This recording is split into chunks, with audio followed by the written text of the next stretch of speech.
When it comes to the art of the zone knockout abilities in Madden 23, there's a lot of things that players take for granted or assume about these abilities that work, but the truth is they really don't. So in today's video, I'm going to break the myth that deep in KO actually works. I'm going to show you exactly where it works. Newsflash, it's not worth it. But I'm also going to give you guys a better alternative for this as well. So lock in. Let's go ahead and show this. This is going to be a little bit tough to break down, but we're going to get through it.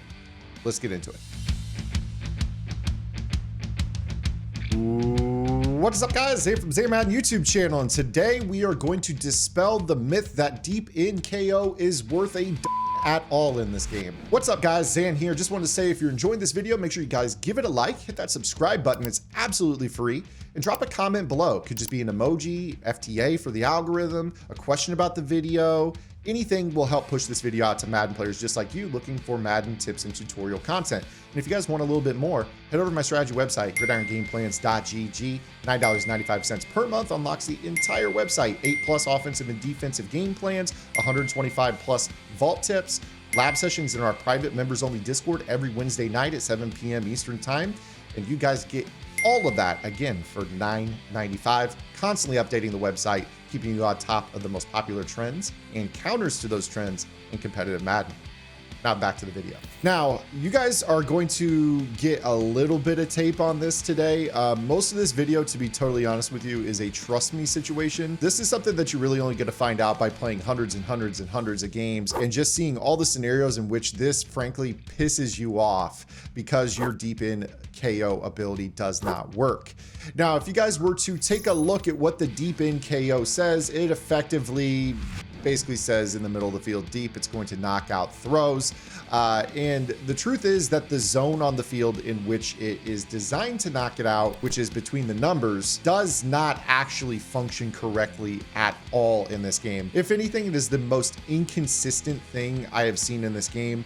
Now, the actual ability that you do want to use is the deep out KO for basically anything in the middle of the field, because the knockout zone for a deep in KO is only between the hash marks. And again, I know that the way that the game describes this, that you would think it was basically between the numbers, but it's really not.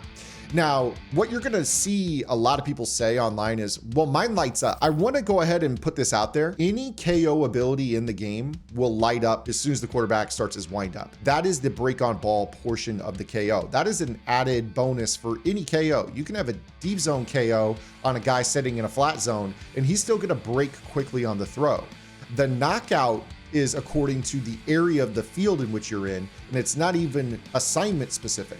So what I mean by that is, you could have deep out KO on somebody and maybe they're in a hook zone and somehow, some way they end up in deep out KO territory. Maybe it's a match play. Maybe it's, your user, you're running with it. You have that ability on your user and you make contact in that deep out KO. All the game looks at is where are you on the field, not what are you in. So that hopefully is informational for you guys as well.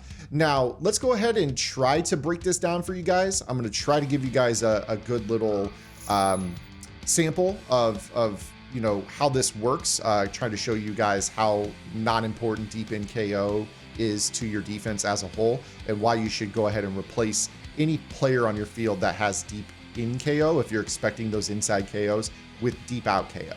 So this is very, very hard. Let's go ahead and get into this. I'm going to show you guys Jeremy Chin. Now, Jeremy Chin on my team right now has deep in KO. I use it on him because he gets pick artist and deep in KO for a total of 1. I use it because, hey, a break on ball is better than no break on ball, so I'll use it. Now, what he does not do for me is knock the ball out.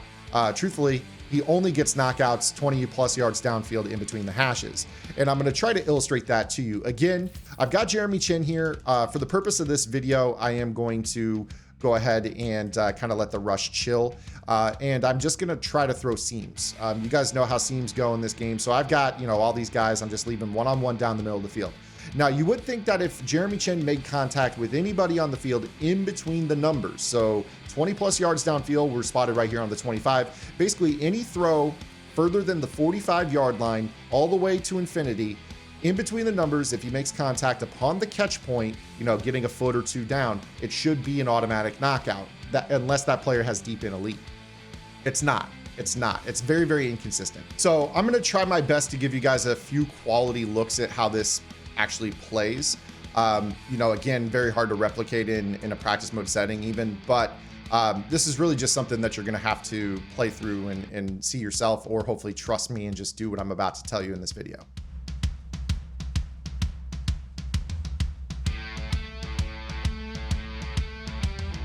So right there, that was a very clear example of the deep in KO lighting up to get that break on ball, but then not forcing the knockout at all on this play. So I throw a seam route, almost intentionally leading it into an area instead of throwing it outside, which is what any sane human would do. I actually throw this in a spot where Chin can make contact with our player. And you see that right here, we catch it. That first foot is coming down. We don't even have a second foot down before the deep in KO makes contact with him, but we hold on to this football. This is what I'm trying to tell you right here. This ability does not work unless the ball is actually being thrown over in this area, which is from hash mark to hash mark. So say for some reason Taysom Hill were to bend this route into this area of the field and contact was being made here, he'll knock it out. But when you talk about the field and the width of the field, from the sideline to the other sideline, that is 52 1/3 yards wide. This right here is the only area of the field from this width all the way down to that goal line is the only area of the field in which this ability works. Now, let me ask you, how many plays are there in this game where the ball actually lands more than 20 yards downfield and perfectly dropped in between these hash marks, where your player is not able to just pick it off, period? I would argue that that is very few. So now what I'm going to do is I'm going to show you what this looks like with a deep out KO in the same example.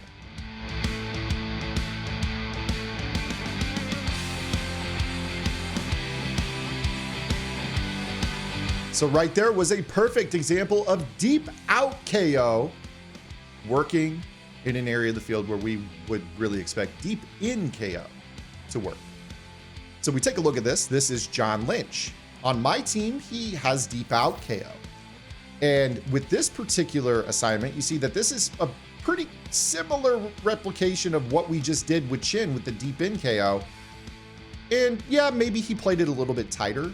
But the point that I'm making here is this ball is caught in between the numbers, 1 foot down, very similar to the Chin hit, contact, and this ball comes out. You could argue it was tighter. I would agree with you, a little bit tighter. But it's the ability and it's where you are on the field. For some reason, deep out KO in this game is from hash mark. So deep in is hash mark to hash mark. Deep out KO is hash mark to sideline. So we are basically getting everything from the bottom of the screen to the top of the screen in this field of view, 20 plus yards downfield.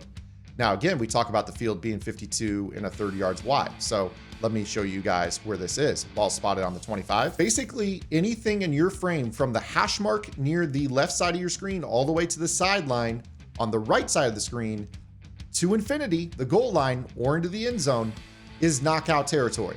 So you see how much more field deep out KO actually works in compared to deep in KO.